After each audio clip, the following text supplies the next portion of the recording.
கிறிஸ்துவுக்குள் பிரியமான சகோதர சகோதரிகளே, உங்கள் அனைவரையும் தினமொரு முத்துக்கள் நிகழ்ச்சியில் சந்திப்பதில் மிகுந்த மகிழ்ச்சி அடைகிறேன். உன் களஞ்சியங்கள் பூரணமாய் நிரம்பும். நீதிமொழிகள் 3ஆம் அதிகாரம் 9 முதல் 10 முடிய வசனங்கள். உன் செல்வத்தை கொண்டு அவரை போற்று.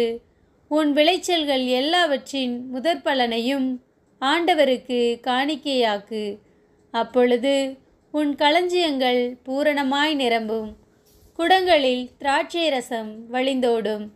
பிரியமானவர்களே, நாம் இறைவனுக்கு முதலில் கொடுக்க வேண்டும். நம்மிடம் எஞ்சியதை கொடுக்கக்கூடாது. அவ்வாறு செய்யும்போது நம் வாழ்வின் ஒவ்வொரு பகுதியும் நிரம்பி வழிவதை நாம் காணலாம். சாரிபாத் கைம்பெண்ணை குறித்து நாம் அறிவோம். கொடிய பஞ்ச காலத்திலும் எலியாவிற்கு உணவளித்தார். அதனால் நாட்டில் மழை பெய்யும் வரை அவள் பானையில் மாவு குறையவும் இல்லை, கலசத்தில் எண்ணெய் தீர்ந்து போகவும் இல்லை. அதேபோன்று ஆலயத்தில் காணிக்கை பெட்டியில் காணிக்கை போட்ட ஏழை பெண்ணை குறித்து அறிவோம். அவள் தன்னுடைய பிழைப்புக்காக வைத்திருந்தவற்றை காணிக்கை பெட்டியில் போட்டார். ஆனால் மற்றவர்களோ தன்னிடம் உள்ளவற்றிலிருந்து போட்டனர்.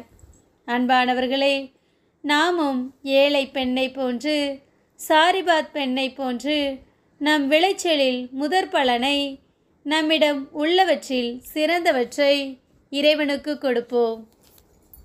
அப்போது நம் களஞ்சியங்கள் பூரணமாய் நிரம்பும். எந்த அளவையால் அளப்பீர்களோ அதே அளவையால் உங்களுக்கும் அளக்கப்படும். எனவே நாம் கொடுக்க கொடுக்க நம்மிடம் பெருகும். நம் விளைச்சலை கொண்டு இறைவனை போற்றுவோம்.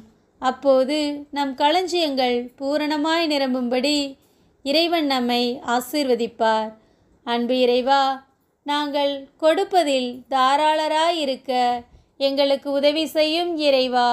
ஆமென்.